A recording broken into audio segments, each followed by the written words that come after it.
Boa noite.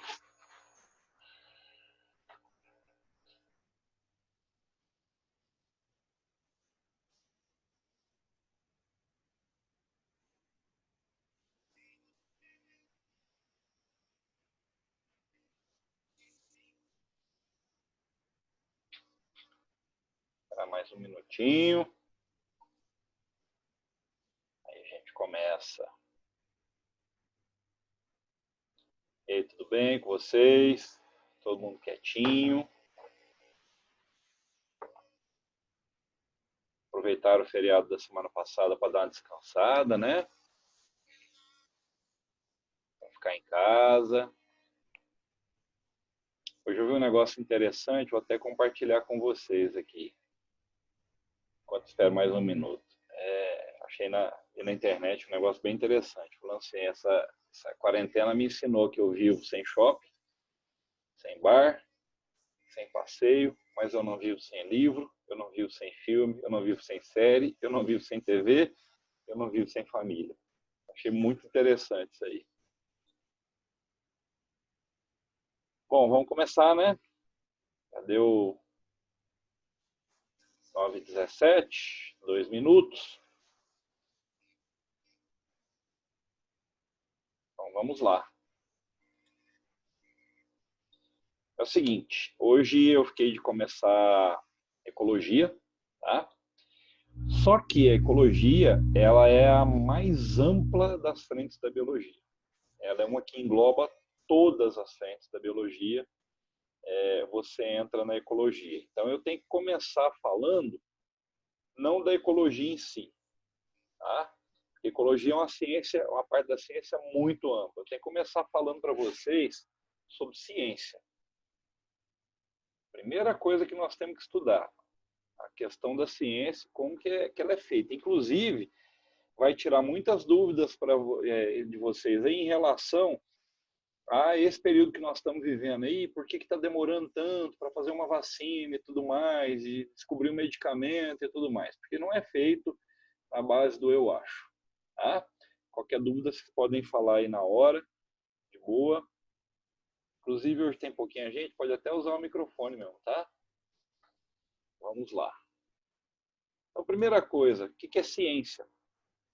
Ciência é qualquer conhecimento ou prática sistemáticos que tem um sistema para ser obtido. Tá? A espécie humana ela é única nesse ponto, porque ela é a única que consegue produzir isso e passar isso de uma geração para outra. No caso da ciência, nós temos um sistema para adquirir esse conhecimento chamado método científico. E também, ciência é tudo aquilo que a gente conseguiu fazer até hoje e passar adiante para as gerações seguintes, tá? Tudo isso a gente chama de ciência. Quem produz ciência? Cientista. Qualquer pessoa que faz uma atividade sistemática para obter conhecimento. Então, nesse ponto, todos vocês são cientistas. Por quê? O conhecimento que vocês adquirem, vocês não estão descobrindo ele do zero, quando você pega um livro para estudar, mas cada um de vocês tem um método para estudo. Um faz mapa mental, outro faz resumo, outro faz tópico. Então, isso aí é produzir ciência, certo? Cientista, aqui no sentido mais estrito, é qualquer pessoa que faz uso do método científico para chegar a alguma conclusão. Certinho? Pergunta é, você é um cientista, sim ou não? Se você respondeu não, você errou. Tá? O Neil deGrasse Tyson, que é o apresentador do programa Cosmos, é um dos maiores cientistas e astrofísicos da atualidade, ele fala que fazer ciência é uma atividade instintiva da espécie humana. E ela vem antes do que a gente concebe como arte. Por quê? Uma criança pequena, quando ela pega um monte de vasilha e coloca no chão, e bate com uma colher em cada vasilha e vê que cada uma produz um som diferente, ela está descobrindo coisas. Então a gente é, antes de tudo, um cientista por curiosidade. A partir do momento que a gente passa a sistematizar a forma de obter esse conhecimento, aí a gente vira um cientista de verdade. Tá? como é que a gente produz conhecimento científico? Então, se ciência é qualquer conhecimento ou prática sistemáticos, eu vou usar um método científico para produzir esse conhecimento científico. Segundo diz a lenda, o método científico foi inventado por René Descartes, no famoso livro dele, Discurso sobre o Método, que, segundo a lenda, ele teve o insight de como produzir conhecimento científico dentro de uma trincheira no meio de uma guerra, né? Eu não sei como é que, se isso aí é verdade ou não, mas eu dificilmente pensaria em como produzir ciência se eu estivesse numa trincheira no meio de uma guerra. Agora, o conhecimento humano, gente, ele não é só um conhecimento científico. Nós temos conhecimento empírico, conhecimento científico, conhecimento filosófico e conhecimento teológico. Tudo isso é conhecimento, todos são de extrema importância para a espécie humana. Tá? O que é o conhecimento empírico? É aquele conhecimento vulgar, cotidiano, que todo mundo tem. Ele é baseado na experiência que o indivíduo teve ou que alguém teve e passou para ele. Essa descoberta empírica, ela muitas vezes é o acaso. Então, tem umas coisas do conhecimento empírico que são bem loucas. E eu vou mostrar agora para vocês. Ela é baseada em erro e acerto. Tá? E você não busca a origem do fenômeno. Você não quer saber o porquê daquilo. Tá? Aquilo faz parte da realidade e isso aí basta. Então, por exemplo, a dor no calo do pé significa que vai chover. Esse é um conhecimento empírico. O céu vermelho ao entardecer significa que vai fazer frio. Esse é conhecimento empírico. Tomar banho após a refeição causa morte. Misturar manga com leite faz mal. Essa é famosíssima, né? Só que esse conhecimento, apesar dele não parecer ter muita lógica, ele pode ser a base para a construção do conhecimento científico. Tá? Por exemplo, tomar banho após a refeição causa morte. Acho que todo mundo aqui já tomou banho depois de almoçar. Mas você já nadou depois de almoçar? É diferente. Tomar banho é uma coisa, nadar é outra. A gente sabe, porque a gente já estudou, que você não pode nadar depois de comer, porque você vai desviar o fluxo sanguíneo do sistema digestório para músculo e você vai até passar mal. Então, esse conhecimento, que hoje é científico, ele começa como um conhecimento empírico. Tá? E possivelmente pode se tornar ou não ciência. Por exemplo, como fazer um gato flutuar? Você sabe fazer um gato flutuar? É simples. Toda vez que você passa manteiga num pão ou requeijão, se ele cai no chão, ele cai com a manteiga virada para baixo. Certo? Toda vez que um gato cai, ele também cai com as patas para baixo. Então, como é que você faz um gato flutuar? Você prende um pão com a manteiga para cima nas costas de um gato. Então, ele vai flutuar. Isso acontece, gente? É óbvio que não. Certo? Bom, eu nunca testei, pelo menos, né? Seria uma coisa interessante, talvez uma fonte de energia infinita. Mas é conhecimento empírico. Eu posso usar isso para produzir conhecimento científico? Isso aí especificamente não. Mas eu posso usar toda a observação empírica para tentar comprovar ou não alguma coisa científica nela. Tá? Conhecimento filosófico, ele vem da reflexão, do pensamento. Ele usa o raciocínio. Talvez seja o mais difícil da gente conseguir entrar nele é o conhecimento filosófico. Tá? Ele estabelece uma concepção geral do universo, não depende de provas materiais ou reais, ele pode ser especulativo. Por exemplo, qual o sentido da vida? Quem já leu o Guia do Mochileiro das Galáxias sabe que é 42. Existe ou não existe o absoluto? Existe real liberdade?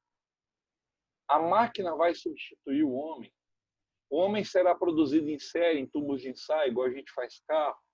Então, eu posso usar o conhecimento filosófico para responder qualquer uma dessas perguntas. Progresso técnico é um benefício para a humanidade, só que eu nunca vou chegar a uma conclusão 100% correta. Por quê? Ela vai depender muito da visão de mundo do indivíduo. Se você pergunta qual o sentido da vida para um brasileiro católico e para um japonês budista, a cultura deles é diferente, então a resposta também vai ser diferente. Conhecimento teológico é o produto da fé na existência de entidades divinas, tá? Surge por revelações, As revelações são feitas por Deus ou por deuses, aceitas como expressões totais da verdade, não precisa de provas e ela é baseada em dogmas, que são verdades imutáveis. A ciência tenta destruir a religião? Não. Não mesmo. Por quê? Porque a partir do momento que tem um dogma ali, que tem alguma coisa que, vamos dizer, não pode comprovar, isso não é objeto de estudo da ciência. Você não vai ver nenhuma pesquisa científica séria tentando provar se existe ou não Deus. Por exemplo, qual a eficácia da presença de Deus no combate ao câncer? Como é que você vai fazer uma sala onde Deus está presente e outra onde Deus não está presente, se uma das qualidades de Deus é ele ser onipresente? Então é difícil a gente fazer alguma coisa em relação ao conhecimento teológico, tá? Eu acredito em Deus, eu, Cristiano Povo, mas não coloco esse conhecimento à prova de acordo com o meu raciocínio científico, certinho? Agora, o conhecimento científico, ele tem uma característica única. Ele é fruto de uma investigação metódica, extremamente sistemática, de algum fator da realidade. Eu vou fazer observação, eu tenho que ter experiência e eu tenho que ter um método para produzir esse conhecimento científico.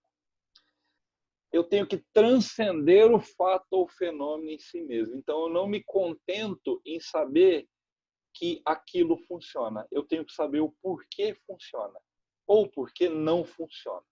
Tá? Uma das grandes coisas legais do conhecimento científico é que mesmo quando você faz um troço que dá errado, ele serve para alguma coisa. Por exemplo, a invenção da lâmpada elétrica. Não sei se vocês sabem da história do Thomas Edison fazendo a lâmpada. Lembra aquela lâmpada que tinha um filamentozinho assim, né, dentro dela, que a lâmpada incandescente? Diz que o Thomas Edison já tinha testado quase 1000 tipos diferentes de material para aquele filamento. E a lâmpada não durava, ela acendia e queimava. Aí um cara chegou para ele e falou: ô, meu amigo, deixa eu te falar uma coisa, você está perdendo seu tempo. O que você aprendeu até agora? Você tem quase 1000 experimentos fracassados. Aí ele falou: eu aprendi quase 1000 jeitos de como não fazer uma lâmpada. Uma hora eu vou acertar. Então, conhecimento científico, ele precisa de muita, muita paciência. Tem coisas na ciência, gente, que às vezes demoram 20, 30, 40, 50 anos para ser comprovadas. Experimentos de longo prazo aí. Eu participei de um experimento no meu mestrado que ele começou, o projeto começou em 2002 e terminou esse ano, 2020. Então foram 18 anos de pesquisa sobre infecção urinária.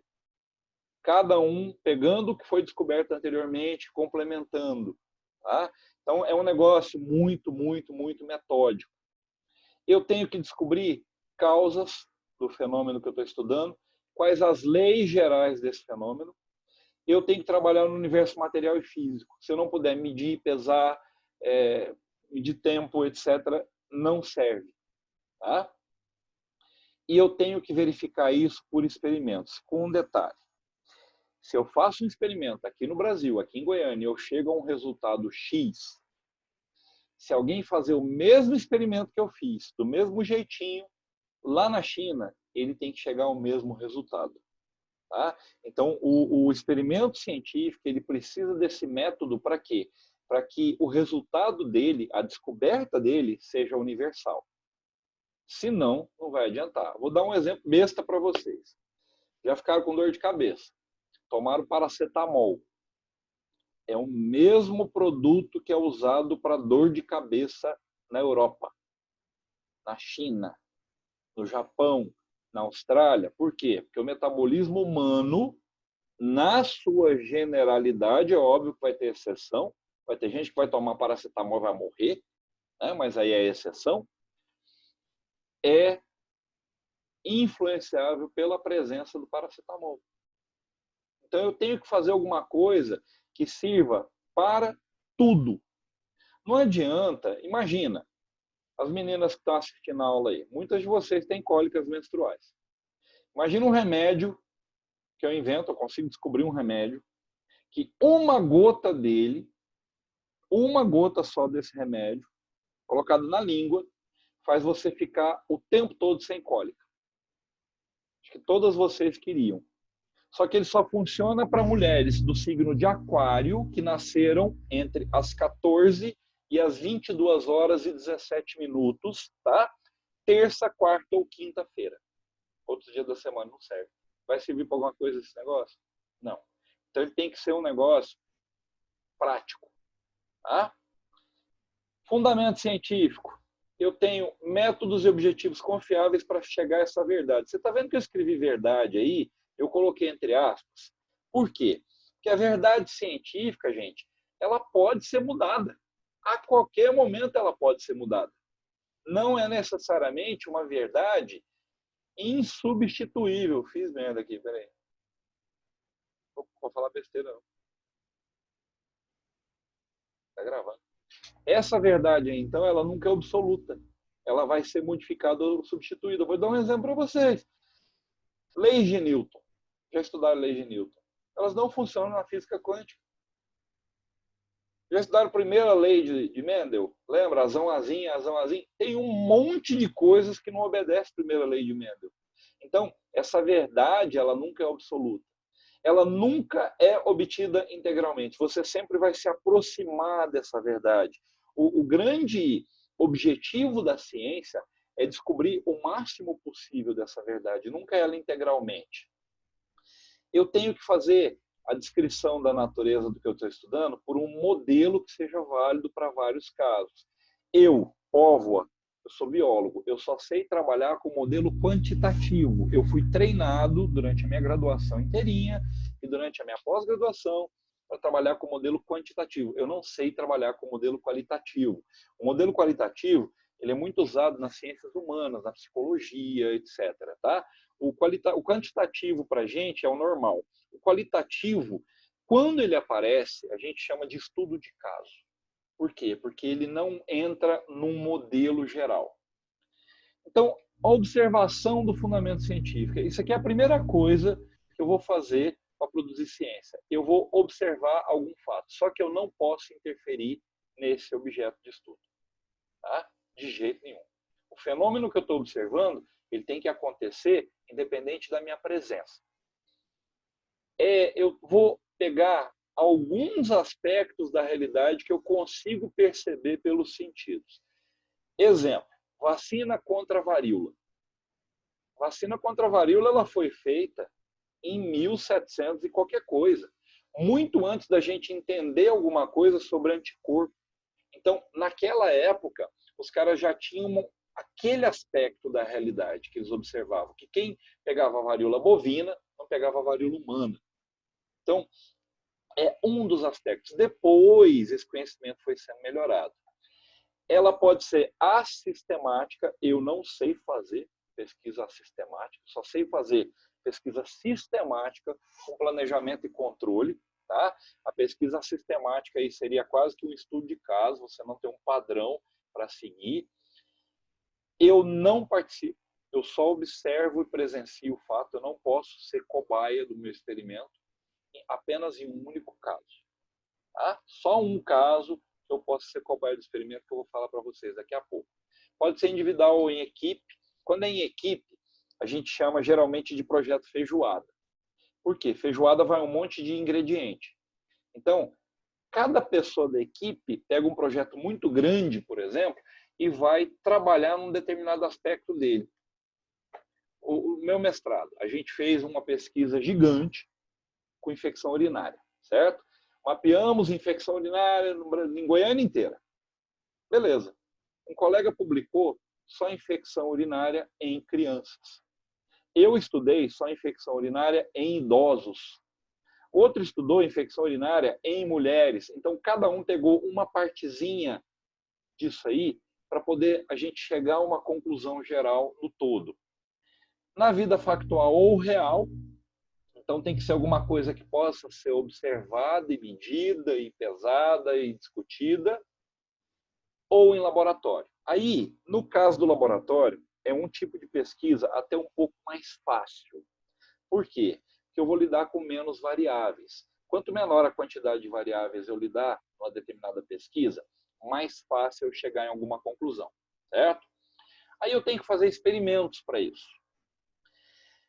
Esse experimento eu vou fixar, manipular, introduzir ou retirar variáveis do meu estudo. Por exemplo, imagina que eu descubro um determinado composto e eu quero testar se esse composto consegue diminuir o apetite em animais. Então, primeiro eu vou testar em rato.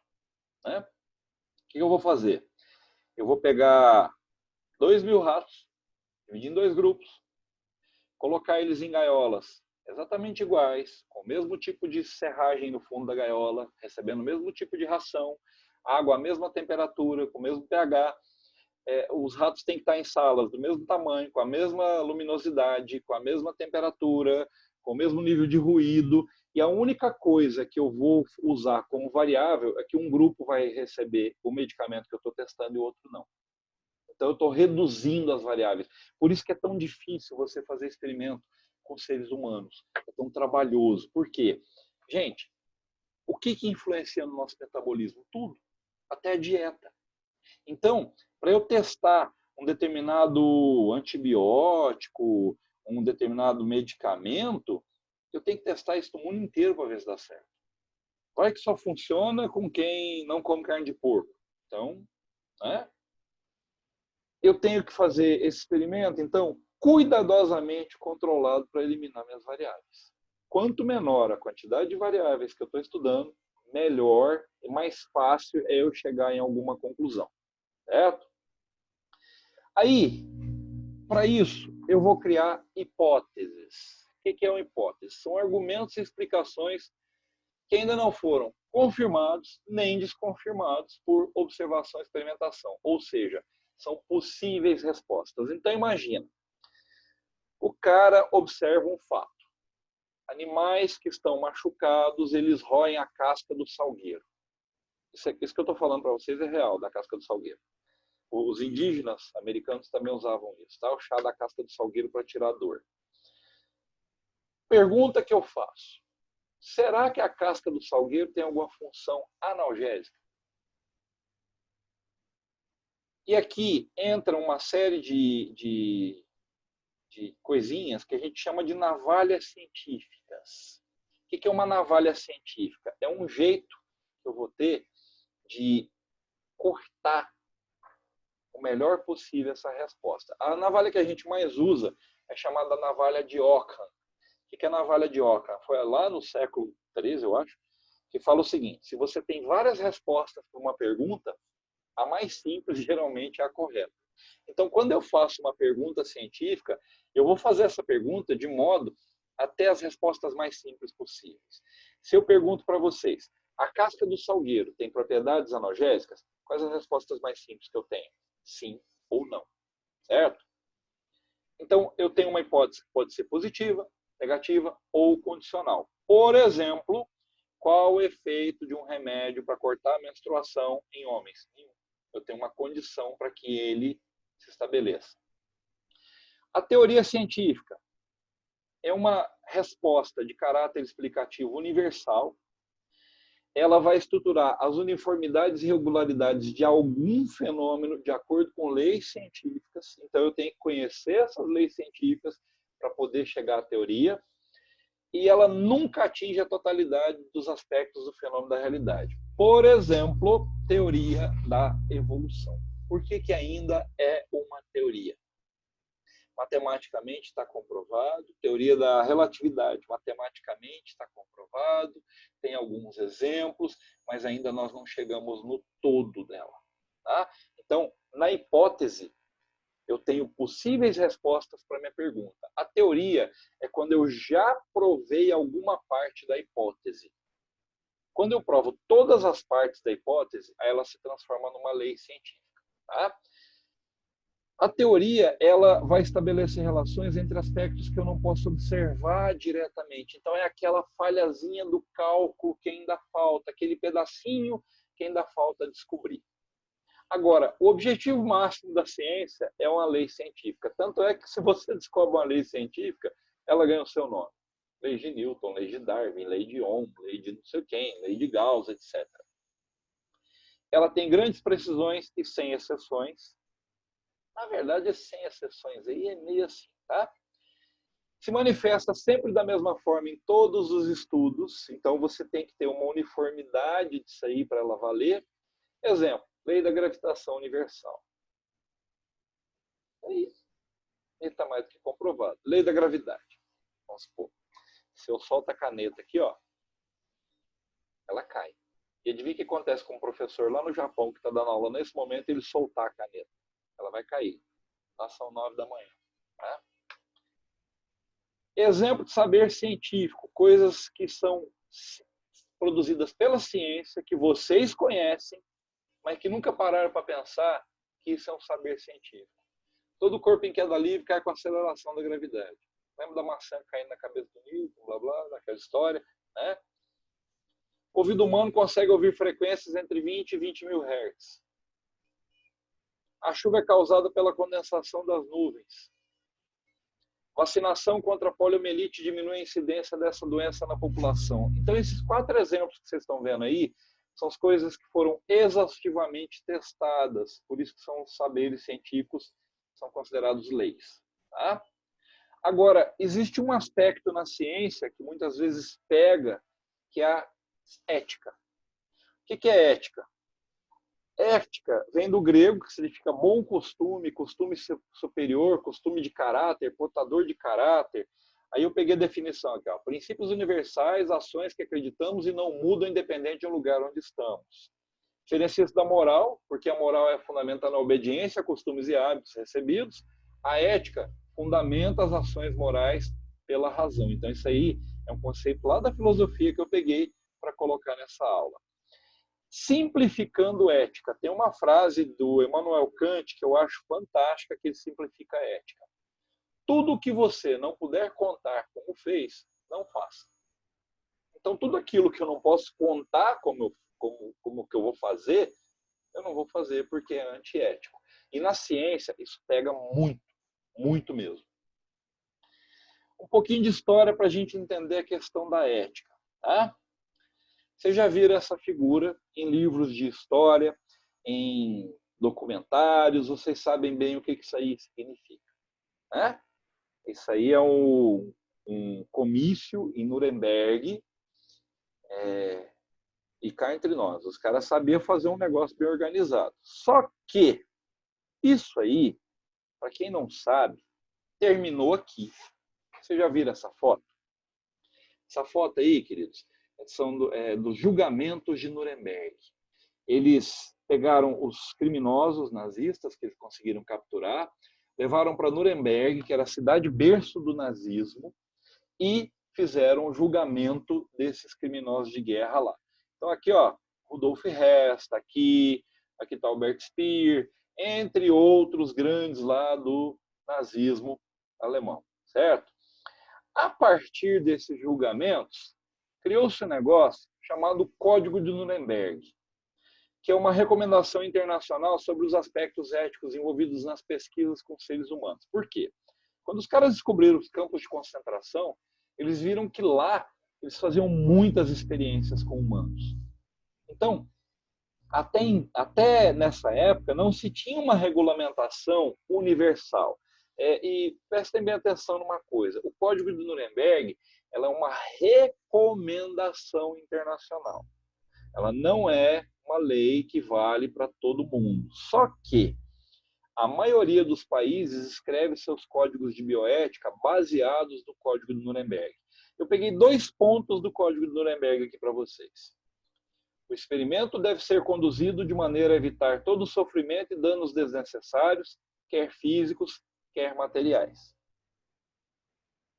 Não deve ser conduzido qualquer experimento quando existirem razões para acreditar que pode ocorrer a morte ou invalidez permanente, exceto talvez quando o próprio pesquisador se submeter ao experimento. Vou dar um exemplo para vocês. Vacina contra HIV. A vacina anti-AIDS. Posso testar isso na população?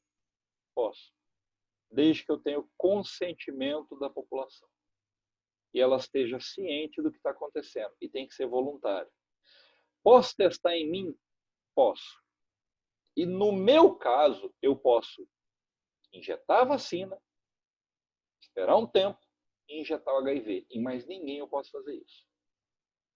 Tá? Por causa do Código Nuremberg das leis de ética. E se não tivermos bioética? Eu peguei 3 exemplos reais para vocês entenderem o porquê, das vezes, de se demorar tanto a produzir uma vacina, a fazer pesquisa, por que é tão caro, etc. Primeiro caso Baby Doe. Essa menininha aí, que está numa UTI neonatal, tá? Está presa aí em aparelhos e tudo mais. E essa menina, esse caso aconteceu nos Estados Unidos em 1984. Era uma menina com síndrome de Down e ela nasceu com uma comunicação entre a traqueia e o esôfago, uma fístula. A cirurgia é relativamente simples, tá? É coisa de ambulatório, dá para fazer em ambulatório. Então essa criança nasceu, né, lá nos Estados Unidos com a síndrome de Down e com essa comunicação. Então, se desse leite para ela, era perigoso esse leite parar na traqueia, essa menina teve infecção pulmonar, etc. Os pais da menina optaram por matá-la de fome, tá? Porque eles alegaram que já tinham 2 filhos e não queriam uma criança com síndrome de Down. Uma das coisas mais difíceis de se quebrar, tanto na lei americana quanto na lei brasileira, gente, chama-se pátrio poder.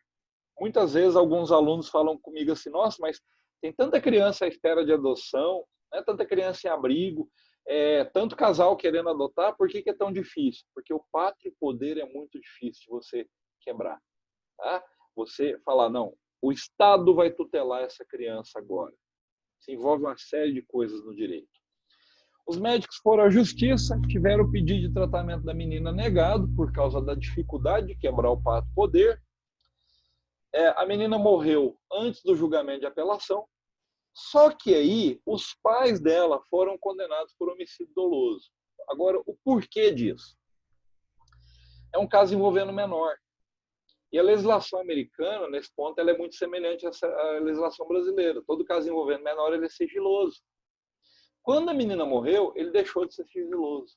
Aí a imprensa caiu matando. E o mesmo juiz que deu para os pais o direito de matar filho de fome, condenou eles por homicídio. Por quê? Porque ele estava seguindo a legislação. Tá? Então, nesse caso, não consideraram bioética. Um outro caso Baby Faye. Essa menininha aqui, que está aqui no hospital, isso aqui, ó, é um curativo de pontos de cirurgia cardíaca. Essa criancinha, ela nasceu com um problema cardíaco, né? Uma paciente pediátrica, ela estava em estado terminal e ela recebeu o transplante de um coração de um babuíno no hospital dos Estados Unidos.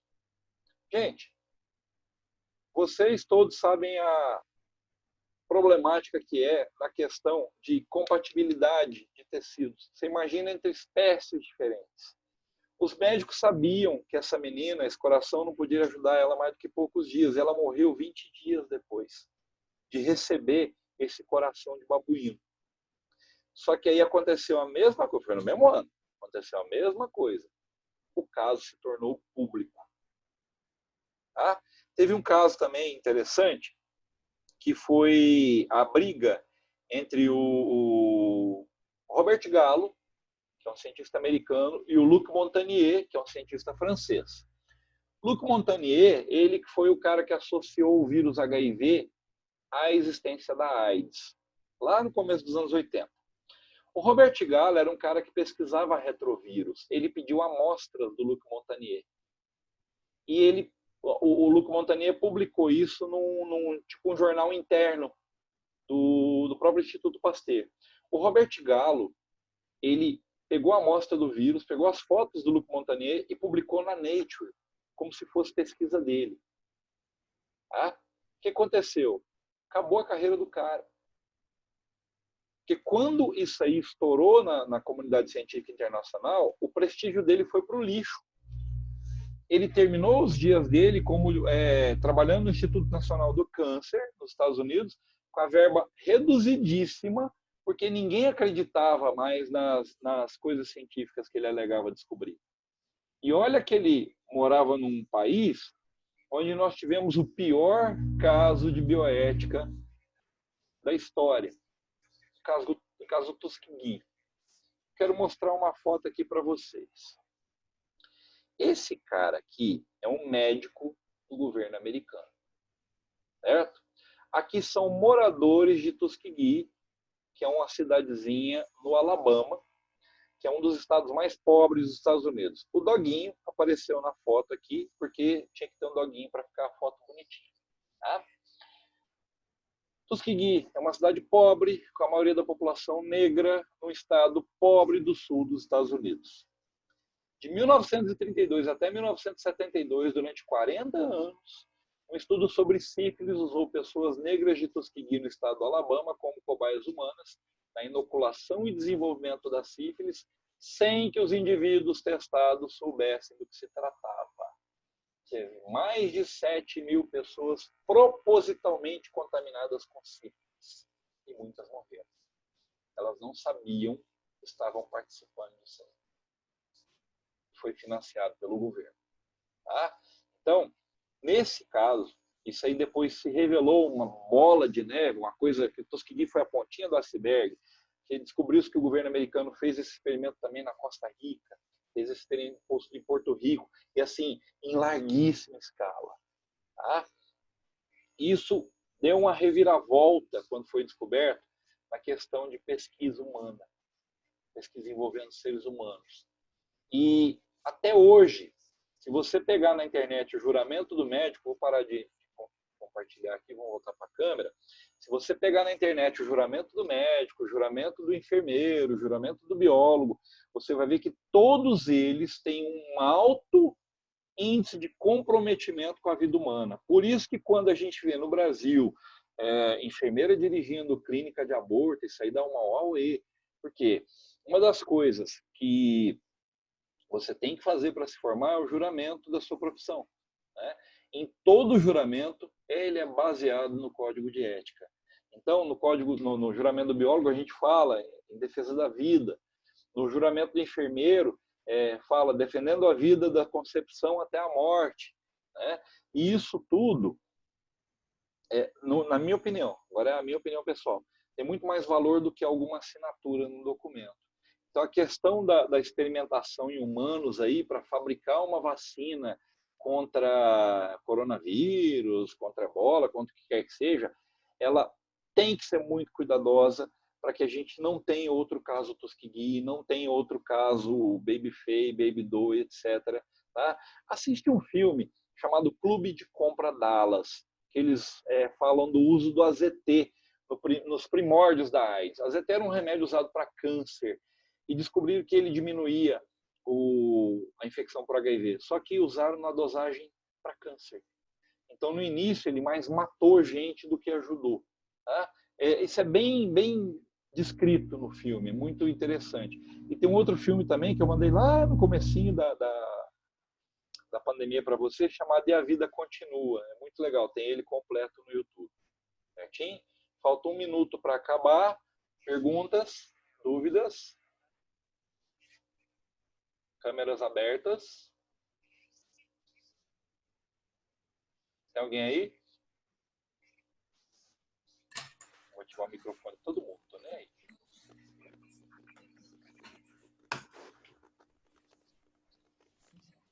Boa noite, professor. Boa noite. Dúvidas, gente? Não. Ó, semana que vem a gente começa com cadeia alimentar, níveis de organização e vamos para a ecologia daí em diante. Tá? E eu sempre vou voltar nessa aula de método científico para explicar algumas coisas para vocês. Certinho? Ó, beijão, cheio de saudade para vocês. Até a próxima. Vai ter uma pessoa que entrou agora. Olha o Bruno com um fundo falso ali. Não estou te vendo, Bruno. Tá de boné, mas